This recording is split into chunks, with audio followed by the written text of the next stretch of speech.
Let's just do this.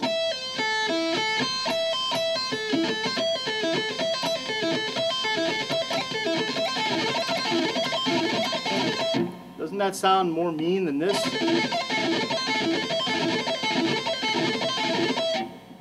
Now, we can hear that it sounds meaner, but we want to understand why it sounds meaner, so that when we understand the why, we can then reapply the principle to other situations and not just realize that when you're playing an arpeggio, if you hit it twice, it'll sound meaner. Right? We don't want to just take one concept and then repeat it whenever the situation is the same. We want to take the principle and be able to apply it in any instance. Anyone just guess, what is it about this that makes it sound meaner than just doing it once? And I'll just give you a hint. The answer is not that there's more notes. But your ear gets more opportunity to hear it? I mean, the repetition of the notes? Yeah. It stands out more? It stands out more, that's for sure. So you are repeating that statement from the highest notes like a mini sequence. You sequence just that part, sort of, no? Yes, it's like a mini sequence. Like, it grabs more attention. Does that have anything to do with the pitch function of the notes? The E note being on top there? It's not so much about pitch function. That only if the pitch function changes because the chord would have happened to have changed in that moment, then it would be a factor. But if the chord is the same, that's not really the issue. Trotter. It's the rhythm. Yeah, what about the rhythm? When you're playing the original phrase, you're just playing 16 times. But when you re-articulate that a little bit, that throws the rhythm out, and it just creates a little bit more interest in the listener. Yes. Well, there's two parts of that. Rhythm is the first half of it. Mm-hmm. You can keep the rhythm the same. You can play them all still as 16th notes. You don't have to change the rhythm. Now you're just simply adding 2 more 16th notes to the length of the lick, okay? Or you can play those really fast, faster than the other notes. You can double up on it. Then it would be like 32nd notes. That would be actually changing the rhythm. But if we keep it as 16ths, which was pretty much what I was doing. Yeah, that's what I meant. Yeah. Then the rhythm isn't changing. We're just extending the phrase just by 2 notes. Yeah. But okay. But what's important here is where the accents fall. That's what Okay. I meant. All right. So if we were playing to a drum beat, right, and the bass drum is hitting this, and the snare is there, this would be a really fast drum beat in that case. But if there's a hi-hat or anything going on, you know, where the beat and the measures are being divided. As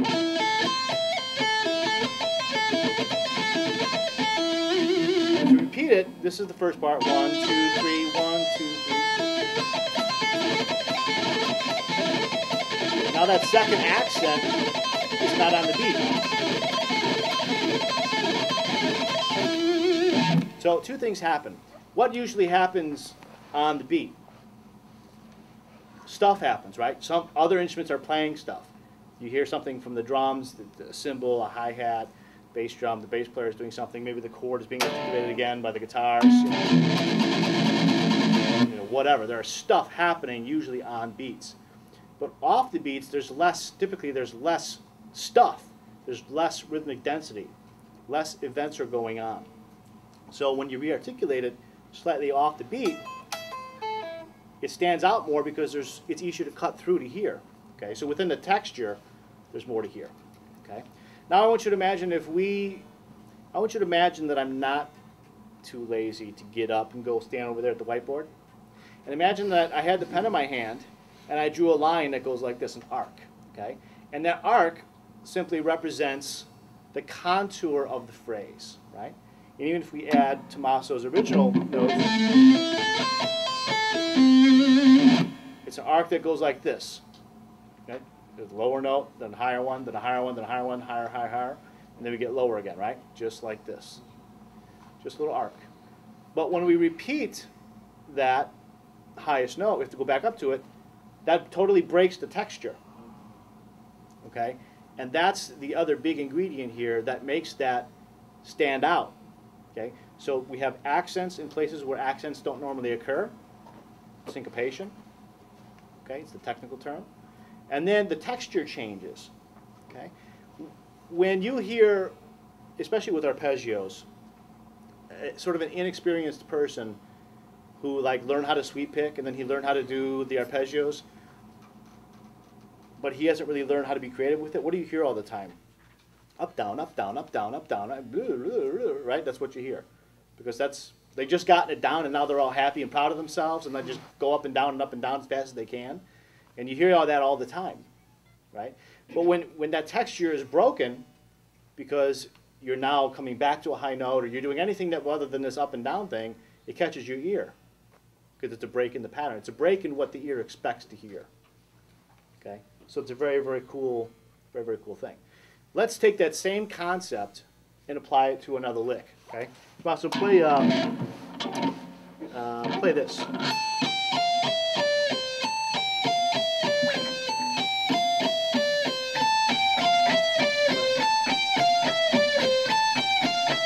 So if we repeat this over again, just have a 6-note phrase.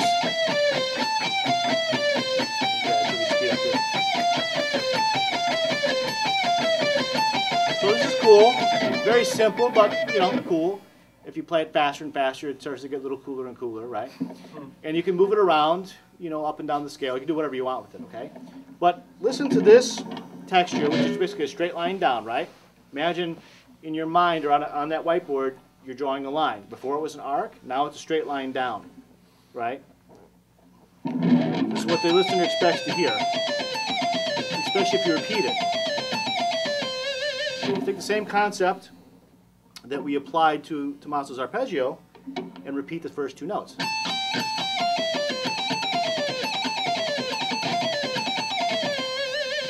That's cooler. Does that sound a little meaner than this? Isn't that better? The texture has changed. We have that, all those same elements still occur. We have the syncopation element, right? That note isn't expected to be there. Right? We don't expect that to happen there. So we have a strong accent because when you're playing it, you're naturally going to hit that note hard. Right? You're just going to beat the crap out of it because it sounds good. Right? Otherwise, if you just do this, you're all the same. Maybe you hit the first note harder or whatever, but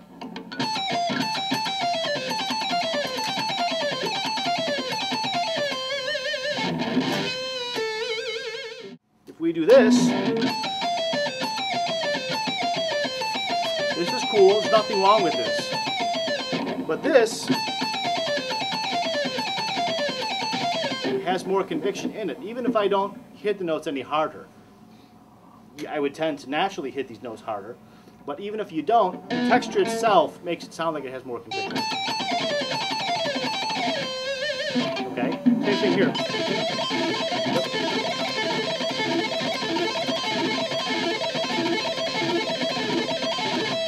It sounds more convincing than this. I mean, this is also cool.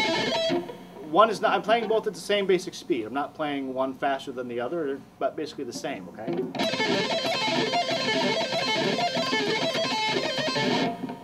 There's more conviction in that.